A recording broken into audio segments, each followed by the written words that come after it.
വയനാട് ടൗൺഷിപ്പിലെ വീടുകളിൽ ദുരന്തബാധിതർക്ക് താമസിക്കാനുള്ള സൗകര്യം എത്രയും വേഗത്തിൽ ഉറപ്പാക്കുമെന്ന് റവന്യൂ മന്ത്രി എ.പി. അനിൽകുമാർ. വീടുകൾ നൽകിയെന്ന് സാങ്കേതികമായി പറയുമ്പോഴും ആളുകൾക്ക് അവിടെ താമസിക്കാൻ കഴിയുന്ന സ്ഥിതിയല്ല ഇപ്പോഴുള്ളതെന്നും മന്ത്രി വ്യക്തമാക്കി. ടൗൺഷിപ്പ് നേരിട്ട് സന്ദർശിച്ച് സ്ഥിതിഗതികൾ വിലയിരുത്തുമെന്നും അദ്ദേഹം അറിയിച്ചു.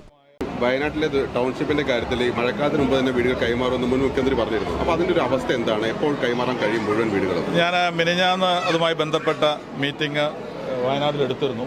പക്ഷേ ഡിസാസ്റ്റർ മാനേജ്മെൻറ്റിൻ്റെ ഒരു മീറ്റിംഗ് എനിക്ക് തിരുവനന്തപുരത്തുള്ളതുകൊണ്ട് പങ്കെടുക്കാൻ കഴിഞ്ഞില്ല. പക്ഷേ കൃഷി വകുപ്പ് മന്ത്രി അതുപോലെ തന്നെ LSGD മിനിസ്റ്ററും അതിനകത്ത് പങ്കെടുത്തു.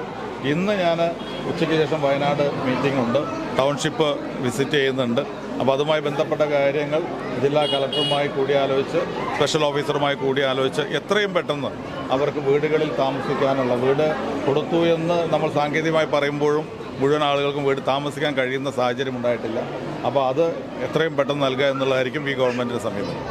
അതിവേഗ ട്രെയിൻ പദ്ധതി സംസ്ഥാനത്ത് വേണ്ടെന്ന നിലപാട് മുൻപ് UDF-ന് ഉണ്ടായിരുന്നില്ലെന്നും മന്ത്രി എ.പി. അനിൽകുമാർ ഓർമ്മിപ്പിച്ചു. പാരിസ്ഥിതിക പ്രശ്നങ്ങൾ കണക്കിലെടുത്ത് ആവശ്യമായ ചർച്ചകൾ നടത്തി മുന്നോട്ടു പോകണമെന്നാണ് അന്ന് ആവശ്യപ്പെട്ടത്. എന്നാൽ അന്ന് ഭരണത്തിലിരുന്ന ഇടതു സർക്കാരിന് പിടിവാശിയായിരുന്നുവെന്നും പ്രതിപക്ഷത്തിന്റെ ന്യായമായ ആവശ്യങ്ങൾ അംഗീകരിക്കാൻ പോലും അവർ തയ്യാറായില്ലെന്നും മന്ത്രി കുറ്റപ്പെടുത്തി. എല്ലാവരെയും വിശ്വാസത്തിലെടുത്തുള്ള വികസന സമീപനമായിരിക്കും പുതിയ സർക്കാരിൻ്റെതെന്നും അദ്ദേഹം വ്യക്തമാക്കി.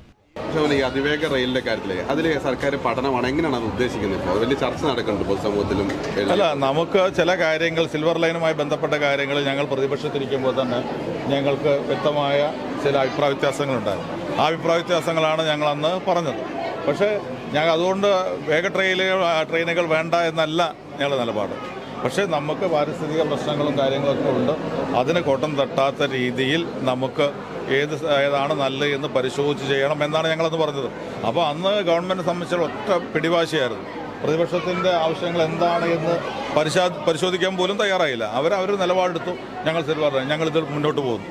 അങ്ങനെയല്ല, ഞങ്ങളെ സംബന്ധിച്ചിടത്തോളം എല്ലാവരുമായി ചർച്ച ചെയ്ത് കേരളത്തിൻ്റെ പാരിസ്ഥിതിക പ്രശ്നങ്ങൾ കൂടി മനസ്സിലാക്കിക്കൊണ്ട് എന്നാൽ ജനങ്ങൾക്ക് വേഗത്തിൽ എത്രയും പെട്ടെന്ന് ഇടങ്ങളിൽ എത്താൻ കഴിയുന്ന ഒരു സംവിധാനം ഒരുക്കുന്ന കാര്യത്തിൽ ഗവൺമെൻറ് തർക്കമില്ല. അപ്പോൾ അതിൻ്റെ പ്രാരംഭ ചർച്ചകളായിട്ടുള്ളൂ. മറ്റു കാര്യങ്ങളുമായി മുന്നോട്ട് പോകുമ്പോൾ നിങ്ങൾ അറിയിക്കാം. ഈ ചാനൽ ന്യൂസ് മലപ്പുറം. വളാഞ്ചേരിക്കാർക്ക് ഇനി കയ്യിൽ പണമില്ലെങ്കിൽ ഷോപ്പിംഗ് ആഘോഷമാക്കാം. ബെയ്മെന്റ് അപ്ലയൻസസ് ആൻഡ് ഫർണിച്ചറിൽ ഓഫറുകളുടെ പെരുമഴ. മാത്രമല്ല ഏപ്രിൽ മാസത്തിൽ പർച്ചേസ് ചെയ്യുന്നവർക്ക് വീക്കിലി ലക്കി ഡ്രോ. ഒരാഴ്ചയും നിങ്ങളെ കാത്തിരിക്കുന്ന ആകർഷകമായ സമ്മാനങ്ങൾ. AC, ഫ്രിഡ്ജ്, വാഷിംഗ് മെഷീൻ അല്ലെങ്കിൽ ഇഷ്ടപ്പെട്ട ഫർണിച്ചറുകൾ. എന്ത് വാങ്ങിയാലും പലിശയുടെ പേടി വേണ്ട. എല്ലാ ഉൽപ്പന്നങ്ങളും 0% പലിശയിൽ EMI സൗകര്യം. പലിശയില്ലാതെ പർച്ചേസ് ചെയ്യാം, സമ്മാനങ്ങളും നേടാം. അപ്പോൾ കൂടുതൽ വിവരങ്ങൾക്ക് ഇപ്പോൾ തന്നെ ബെയ്മെന്റുമായി കോൺടാക്ട് ചെയ്യൂ. Bayman, making it easy. Valanjeri, phone 9526 001 003.